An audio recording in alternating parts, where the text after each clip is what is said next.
الحمد لله وحده والصلاة والسلام على من لا نبي بعده أما بعد فأعوذ بالله من الشيطان الرجيم بسم الله الرحمن الرحيم الحمد لله رب العالمين الرحمن الرحيم مالك يوم الدين إياك نعبد وإياك نستعين اهدنا الصراط المستقيم صراط الذين أنعمت عليهم غير المغضوب عليهم ولا الضالين آمين.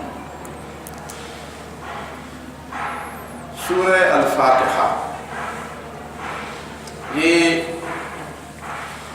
پہلی مکمل طور پر نازل ہونے والی سورت ہے.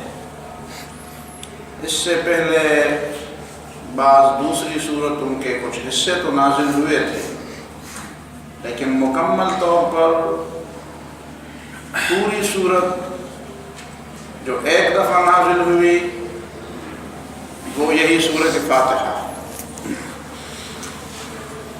سورہ فاتحہ کے مضامین تو بہت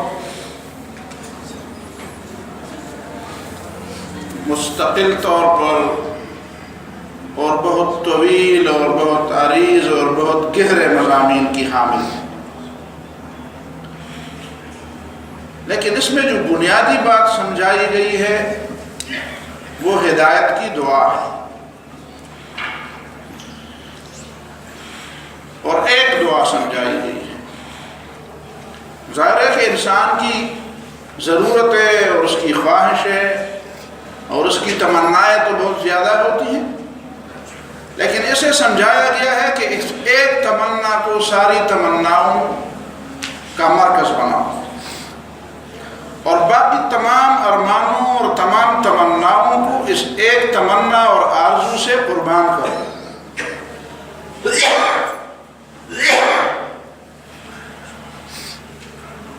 ساری تمناؤں کو جمع کر کے ایک تمنا بناؤ اور وہ ہے ہدایت کی تمنا. اور سیدھا راستہ پاؤ گے اور اس پر استقامت اختیار کرو گے تو گویا تمہیں سب کچھ مل گیا. اور جو سب کچھ تمہیں ملا اور ہدایت نہ ملی تو گویا تمہیں کچھ بھی نہیں ملا. دوسری بات جو یہاں پہ سمجھائی گئی ہے وہ یہ ہے کہ صراط مستقیم کے بعد فرمایا گیا صراط الذین انعمت علیہم، ان لوگوں کا رستہ جن پر تو نے فضل و انعام کیا. یہ انعام یافتہ لوگوں کا رستہ ہے اور اس راستے پر لوگ چل پڑے تھے، اپنے منزل مقصود کو پہنچ بھی گئے اور انہوں نے انعامات بھی پائے. یہ کوئی ایسا راستہ نہیں ہے جو تمہیں سب سے پہلے کہا جا رہا ہے کہ تم اس راستے پر جاؤ. تم سے پہلے بڑے بڑے لوگ اس راستے پر گئے اور انہوں نے بڑی بڑی کامیابیاں بھی حاصل کی اور انہوں نے بڑے بڑے انعامات بھی پائے اور وہی انعامات تمہارا بھی انتظار کر رہی ہیں. تم بھی اس راستے پر جاؤ تو انعامات پاؤ گے. تیسرا مطلب ان آیات میں یہ ہے کہ صراط مستقیم بنیاد ہے اور صراط الذین انعمت علیہم اس کا پتہ ہے، جہاں سے یہ ہدایت مل جاتی ہے، ان لوگوں کا پتہ. جیسے آپ کو کوئی دوائی تجویز کی جائے تو آپ یہ پوچھیں گے کہ یہ دوا کہاں ملے گی. دوائی تو یہی ہے لیکن یہ دوا ملے گی کہاں؟ تو صراط مستقیم دوا ہے، علاج، شفا ہے. یہ دوا کہاں ملے گی؟ صراط الذین انعمت علیہم، یہ ان لوگوں کے ساتھ ملے گی جن پر اللہ تعالیٰ کا فضل و انعام ہے. اور فضل و انعام جن پر ہوا وہ وہی لوگ ہیں جن پر غضب نہیں ہوا اور وہی لوگ ہیں جو گمراہ بھی نہیں ہوئے. فضل اور انعام جن لوگوں پر ہوا وہ ان لوگوں سے الگ ہے جن پر غضب ہوا اور جو گمراہ ہیں. ممکن ہے کچھ لوگ ایسے ہوں جن کی شکلیں، جن کی ظاہری حیثیت ایسی ہو کہ یہ شاید وہ لوگ ہیں جن پر انعام ہوا، المغضوب علیہم والضالین. تیسری بات یہاں پہ یہ بھی بتائی گئی کہ رجال اور حق کے درمیان ایک فرق ہے. امام غزالی نے اس نقطے کو بڑا اچھی طرح سمجھایا ہے. کچھ لوگ ایسے ہوتے ہیں جو کہتے ہیں کہ ہم فلان آدمیوں کو جانتے ہیں، وہ جس بات کو حق بتائیں ہم اس کو مانیں گے کہ یہ حق ہے، اور وہ جس بات کو غلط کہتے ہیں ہم کہیں گے وہ غلط ہے. تو امام غزالی رحمہ اللہ فرماتے ہیں ان لوگوں نے دین کو نہیں سمجھا. دین کی سمجھ یہ ہے کہ صراط مستقیم کو پہلے سے سمجھا جائے، اور صراط مستقیم کے مطابق جو لوگ درست راستے پر ہیں پھر ان کا اتباع کیا جائے. اس لیے کہ اصل اتباع وہ تو راستے کا اتباع ہے. صراط مستقیم اصل ہے، اور جو لوگ اس صراط مستقیم پر چل کر اپنے منزل تک پہنچے وہ کسی وجہ سے انعام کے حقدار پائے کہ وہ صراط مستقیم پر تھے. تو پھر فرماتے ہیں ان لوگوں سے نہ بنو جو رجال کو معیار بنا کر حق کو رجال پر تولتے ہیں، بلکہ ان لوگوں سے بنو جو حق کو معیار بنا کر رجال کو اسی حق کے مطابق تولتے ہیں. حق کی معرفت حاصل کرو. وہ کہتے ہیں نحن الذین یعرفون رجال بالحق لا من الذین یعرفون الحق بالرجال. حق کو پہچانو، اس کے بعد اہل حق کو پہچانو گے. یہ معنی نہیں ہے کہ اہل حق کو پہچان لو تو پھر حق کو پہچانو گے. یہ اصولی بات. پانچویں بات اس سلسلے میں یہ ہے کہ یہ صراط الذین انعمت علیہم میں یہ منعم علیہم کون لوگ ہیں جن پر اللہ تعالیٰ کا انعام ہوا؟ یہ لوگ کون ہیں؟ تو قرآن نے ان لوگوں میں انبیاء بھی شامل کیا، صدیقین، شہداء اور صالحین کو بھی شامل کیا. حالانکہ انبیاء خود بجائے خود حق ہیں، انبیاء خود معیار ہیں. انبیاء کے بعد صدیقین، شہداء اور صالحین امت کے لوگ ہیں. امت کے لوگ. پیغمبر حق بھی ہے اور معیار حق بھی ہے، لیکن پیغمبر کے بعد جن لوگوں کو ان میں شامل کیا گیا ان میں شہداء، صدیقین، شہداء اور صالحین. تو نبوت کا دروازہ تو بند ہے، لیکن صدیقیت اور شہداء اور صالحین کے جو مصداق ہے وہ تو قیامت تک رہیں گے.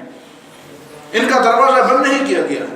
یہ آپ نہیں کہہ سکتے کہ صدیقین جو ہے وہ ان کا دروازہ بھی بند ہے. کوئی صدیق نہیں بن سکتا، کوئی شہید نہیں بن سکتا، کوئی صالح نہیں بن سکتا. یہ تینوں وہ لوگ ہیں صدیقین، شہداء اور صالحین جن کا دروازہ قیامت تک کھلا رہے.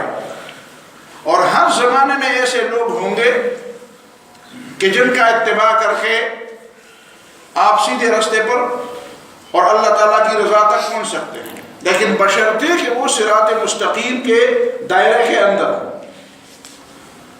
صراط مستقیم کے دائرے کے اندر اصل اتباع صراط مستقیم کا. ایک بحث یہاں پہ لوگوں نے چھیڑی ہے اور میں اس کی وضاحت کرنا چاہتا ہوں. کچھ لوگ یہ کہتے ہیں کہ جب اللہ نے ہمیں یہ بتایا کہ اہدنا الصراط المستقیم صراط الذین انعمت علیہم منعم علیہم، جن پر اللہ تعالیٰ کا انعام ہوا ہے ان لوگوں کا راستہ مجھ سے طلب کر لو.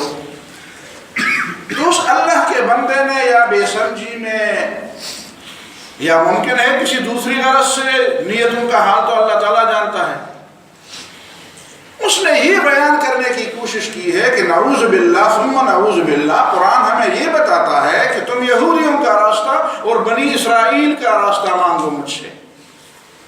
اور دلیل یہ دی ہے کہ دیکھو انعمت علیہم میں انعام کا ذکر ہے اور انعام کا ذکر تو بنی اسرائیل پر ہے. قرآن میں بار بار بتایا یا بنی اسرائیل اذکروا نعمتی التی انعمت علیکم، اس آیت کو بار بار دہراتا ہے۔ اور بنی اسرائیل میری اس نعمت کو یاد کرو جو میں نے تمہارے اوپر کی ہے۔ یا بنی اسرائیل اذکروا نعمتی التی انعمت علیکم، اسی سورہ بقرہ میں 2 رکوع میں مسلسل یہ بات آئی۔ اور پھر وہ یہ سمجھانا چاہتا ہے کہ بنی اسرائیل اور یہود 2 الگ چیزیں ہیں۔ یہود مغضوب علیہم ہے اور بنی اسرائیل پر تو اللہ تعالیٰ کا انعام ہے، اور ہمیں یہی بتایا گیا ہے کہ تم بنی اسرائیل کا راستہ تلاش کرو، اللہ سے مانگو۔ لیکن یہ اللہ کا بندہ بھول جاتا ہے کہ انہی آیات کے بعد اللہ تعالیٰ نے جو کچھ فرمایا ہے وہ کیا ہے۔ یا بنی اسرائیل اذکروا نعمتی التی انعمت علیکم وانی فضلتکم علی العالمین، اس کو بھی بڑا کوٹ کرتا ہے کہ دیکھو فضلتکم علی العالمین، ساری دنیا پر تمہیں فضیلت دی گئی ہے، جب فضیلت دی گئی ہے تو پھر تم کیا چاہتے ہیں؟ لیکن یہ بھول جاتا ہے کہ آگے پھر فرمایا گیا کہ وَلَا تَشْتَرُوا بِآيَاتِي ثَمَنًا قَلِيلًا وَلَا تَلْبِسُوا الْحَقَّ بِالْبَاطِلِ وَتَكْتُمُوا الْحَقَّ وَأَنْتُمْ تَعْلَمُونَ، حق اور باطل کو گڑبڑ آپس میں نہ کرو، حق کو چھپاؤ نہ، خوب جانتے ہو کہ حق کو چھپانا جرم ہے اور پھر بھی چھپاتے ہو۔ اس آیت کو وہ پھر آگے سے بھول جاتا ہے۔ پھر وَلَا تَشْتَرُوا بِآيَاتِي ثَمَنًا قَلِيلًا، اور میری آیتوں کو بیچ کر دنیا کی متاع قلیل کا سودا نہ کرو، یہ بھول جاتا ہے۔ یہ جو وہ بات کہتا ہے کہ یہود الگ ہیں اور بنی اسرائیل الگ ہیں، اس تفریق کا اثر اس بات پر کچھ بھی نہیں پڑتا کہ بنی اسرائیل مغضوب علیہم ہیں۔ کسی زمانے میں بنی اسرائیل بڑے اچھے لوگ تھے۔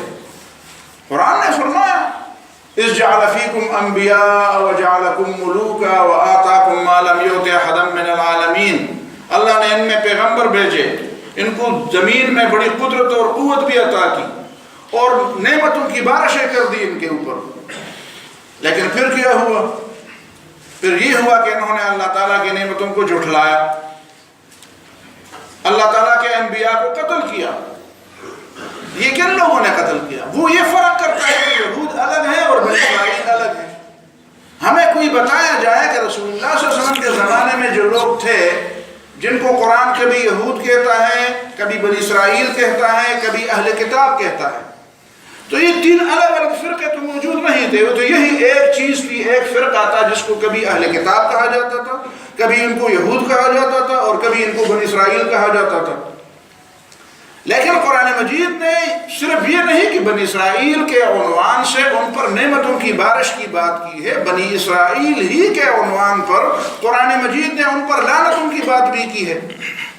بے شمار آیات ہیں، آپ قرآن مجید میں بنی اسرائیل کا لفظ دے رہے، کلک کریں کسی بھی جو بھی شامل آیا، جو بھی آپ کے پاس کوئی نظام ہو، تو آپ کو پوری وہ لسٹ آ جائے گی، اور پھر آپ کو پتہ ہے اس کا سیاق و سباق دے گے کہ بنی اسرائیل کے لفظ کے عنوان سے یا اہل کتاب کے لفظ کے عنوان سے اللہ رب العالمین نے یہودیوں کے ساتھ جو برتاؤ کیا ہے یا ان کے بارے میں جو بتایا ہے وہ کیا بتایا ہے۔ مثلا 2-3 آیتیں میں آپ کے سامنے تلاوت کرتا ہوں۔ سورہ آل عمران میں ہے کہ جب عیسیٰ علیہ السلام پیغمبر ہوئے تو اس کے بارے میں قرآن نے بتایا وَرَسُولًا إِلَىٰ بَنِي إِسْرَائِيلَ، میں بنی اسرائیل کی طرف رسول بھیجا دیا ہوں، اَنِّي قَدْ جِئْتُكُمْ بِآيَةٍ مِّن رَبِّكُمْ، اور اس کے بعد پھر کیا ہے فَلَمَّا أَحَسَّ عِيسَىٰ مِنْهُمُ الْكُفْرَ، جب انہی بنی اسرائیل کے کفر کو عیسیٰ علیہ السلام نے اپنی آنکھوں سے دیکھا، محسوس کیا کہ یہ تو کافر ہیں، قَالَ مَنْ أَنصَارِي إِلَى اللَّهِ، اس کا مطلب یہ ہے کہ جس طرح دوسری آیت میں ہے کہ عیسیٰ علیہ السلام کے قتل کا منصوبہ انہی بنی اسرائیل نے بنایا تھا، اور بنی اسرائیل کے عنوان سے ہی قرآن نے یہ بات بتائی ہے۔ اسی طرح فرمایا لَقَدْ أَخَذْنَا مِيثَاقَ بَنِي إِسْرَائِيلَ وَبَعَثْنَا مِنْهُمُ 12 نَقِيبًا وَقَالَ اللَّهُ إِنِّي مَعَكُمْ، بنی اسرائیل سے ہم نے وعدہ لیا تھا، ان میں 12 نقیب نگران مقرر کیے تھے۔ اللہ نے ان سے وعدہ لیا تھا کہ لَإِنْ أَقَمْتُمُ الصَّلَاةَ وَآتَيْتُمُ الزَّكَاةَ وَآمَنْتُمْ بِرُسُلِي وَعَزَّرْتُمُوهُمْ وَأَقْرَضْتُمُ اللَّهَ قَرْضًا حَسَنًا لَأُكَفِّرَنَّ عَنْكُمْ سَيِّئَاتِكُمْ، میرے عہد کی پابندی کرو گے تو میں تمہارے گناہ معاف کر دوں گا۔ لیکن پھر کیا ہوا؟ پھر قرآن انہی بنی اسرائیل کے عنوان سے آگے فرماتا ہے فَبِمَا نَقْضِهِمْ مِيثَاقَهُمْ، ان بنی اسرائیل نے وعدوں کو توڑا، لعناہم تو ہم نے ان پر لعنت بھیجی، وجعلنا قلوبہم قاسیہ ہم نے ان کے دلوں کو مزید سخت کر دیا، یحرفون الکلم عن مواضعہ ونسوا حظا مما ذکروا به اللہ کی آیات کو انہوں نے پس پش ڈال دیا، ولا تزال تطلع على خائنة منہم ہمیشہ تمہیں ان کی کسی نہ کسی خیانت کی اطلاع پہنچتی رہے گی۔ یہ بنی اسرائیل ہی کے عنوان سے بتایا گیا۔ اسی طرح اسی قرآن مجید میں ہے کہ جب عیسیٰ علیہ السلام کے بارے میں یہود، عام طور پر تو یہود کے عنوان سے یہ بات کہتے، لیکن قرآن بنی اسرائیل کے عنوان سے یہ بات کہتا ہے، وَإِذْ كَفَفْتُ بَنِي إِسْرَائِيلَ عَنْكَ إِذْ جِئْتَهُمْ بِالْبَيِّنَاتِ اور جب بنی اسرائیل نے تمہارے قتل کا منصوبہ بنایا تو ہم نے بنی اسرائیل کو تمہارے قتل سے روک دیا۔ سورہ صف آپ پڑھ لیں، جب عیسیٰ علیہ السلام نے فرمایا یا بنی اسرائیل انی رسول اللہ علیکم مصدقا لما بین یدی من التوراۃ ومبشرا برسول یاتی من بعد اسمہ احمد فلما جاءہم بالبینات قالوا هذا سحر مبین۔ یہی بنی اسرائیل تھے جنہوں نے عیسیٰ علیہ السلام کو جادوگر کہا، اور قرآن نے ان پر تبصرہ کیا فرمایا ومن اظلم ممن افترى علی اللہ کذبا وهو يدعى الى الاسلام۔ یہ کتنے بڑے ظالم ہیں کہ جن کو اسلام کی طرف بلایا جاتا ہے اور یہ اللہ تعالیٰ پر جھوٹ باندھتے ہیں۔ باقی رہی یہ بات کہ صراط الذین انعمت علیہم میں کون لوگ مراد ہے، تو آپ کوئی بھی تفسیر اٹھائیں، تمام مفسرین کا اس بات پر اجماع ہے کہ اس سے مراد سورۃ النساء کی وہ آیت ہے جس میں یہ بات ذکر ہے کہ وَمَن يُطِعِ اللَّهَ وَالرَّسُولَ فَأُولَئِكَ مَعَ الَّذِينَ أَنْعَمَ اللَّهُ عَلَيْهِمْ ہمیں جن منعم علیہم، جن انعام یافتہ لوگوں کا راستہ اللہ سے طلب کرنے کی سب بات سمجھائی گئی ہے، وہ انعام یافتہ لوگ کون ہیں؟ جو سورہ النساء میں جس کا ذکر ہے کہ جس نے اللہ اور رسول کی اطاعت کی، فَأُولَئِكَ مَعَ الَّذِينَ أَنْعَمَ اللَّهُ عَلَيْهِمْ یہ ان لوگوں کے ساتھ ہوں گے جن پر اللہ تعالیٰ نے انعام فرمایا ہے۔ وہ لوگ کون ہیں؟ من النبیین والصدیقین والشہداء والصالحین وحسن اولئک رفیقا۔ نبیین، صدیقین، شہداء اور صالحین ہوں گے۔ ظاہر ہے کہ منعم علیہم جن پر اللہ تعالیٰ کی طرف سے انعام ہوا ہے وہ لوگ تو نہیں ہو سکتے جو انعام کے بعد جن پر غضب بھی ہوا ہو۔ نبی صلی اللہ علیہ وسلم نے کتنی احادیث میں یہ بات فرمائی ہے کہ یہ وہ لوگ ہیں جن پر اللہ تعالیٰ کا غضب ہوا ہے، اللہ تعالیٰ نے ان سے بندر اور خنزیر بنا دیے ہیں۔ ایک دفعہ نبی صلی اللہ علیہ وسلم کے سامنے یہ لوگ بالکل ان کا جھوٹ بالکل کھل کر سامنے آ گیا تو نبی صلی اللہ علیہ وسلم نے فرمایا اخسؤوا یا اخوۃ القردۃ والخنازیر، تمہارے باپ دادا کو تو خنزیر اور بندر بنائے گئے تھے، دفع ہو جاؤ میرے سامنے سے۔ اور اس زمانے میں یہود، بنی اسرائیل اور اہل کتاب ان کے بارے میں کوئی فرق نہیں کیا گیا، ایک ہی گروہ کے تین نام تھے۔ باقی رہی یہ بات کہ ان کو مغضوب علیہم قرآن میں کہا گیا ہے، اسی وجہ سے ان کو مغضوب علیہم کہا گیا ہے کہ علم کے باوجود وہ درست راستے کو چھوڑ کر غلط راستے پر جائے۔ قرآن نے فرمایا یعرفونہ کما یعرفون ابناءہم، محمد صلی اللہ علیہ وسلم کو اس طرح جانتے ہیں جس طرح اپنے بچوں کو جانتے ہیں۔ اور عیسائیوں کو ضالین کہا گیا، گویا کہ ان کا مرتبہ ضلالت میں اور غضب میں ان سے کم ہے، اس لیے کہ وہ خود ٹامکٹوں یا کہتے ہوئے کبھی ادھر کبھی کہتے ہیں خدا تین ہے، کبھی کہتے ہیں ایک ہے، بیچارے ابھی تک گمراہ ہیں۔ گمراہ کا مطلب ان کا اصل راستہ گم ہے، کسی نے ان کو راستہ دکھانے کا قابل ہی نہیں چھوڑا۔ ایسی باتیں ان کے دماغ میں پولس نے ڈالی ہیں۔ اور آخری بات میں اس سلسلے میں یہ کہوں کہ جس طرح رسول اللہ صلی اللہ علیہ وسلم اور ریاست مدینہ منورہ کے دشمنوں میں دو دشمن بہت بڑے تھے، یہود اور مشرکین، تو پاکستان کے دشمنوں میں بھی دو دشمن بڑے ہیں، یہود بھی ہمارے دشمن ہیں اور ہمسائے میں مشرکین بھی ہمارے بڑے دشمن ہیں۔ لہذا اگر ہم پاکستان کی بقا چاہتے ہیں اور اس کا مقصد وجود اپنی آنکھوں کے سامنے دیکھنا چاہتے ہیں تو ہمیں وہ اقدامات اپنانے ہوں گے جو رسول اللہ صلی اللہ علیہ وسلم نے ریاست مدینہ کے دفاع کے لیے کیے تھے۔ اور ریاست مدینہ کے دفاع کے لیے جو اقدامات تھے، ان اقدامات کے بغیر پاکستان کا دفاع نہ یہود سے ممکن ہے اور نہ مشرکین سے ممکن ہے۔ وہی دو دشمن اس وقت بھی اور وہی دو دشمن آج بھی ہمارے ہیں۔ اللہ تعالی ہمیں سمجھ اور عمل اور قربانی دینے کی توفیق عطا فرمائے۔ وآخر دعوانا الحمد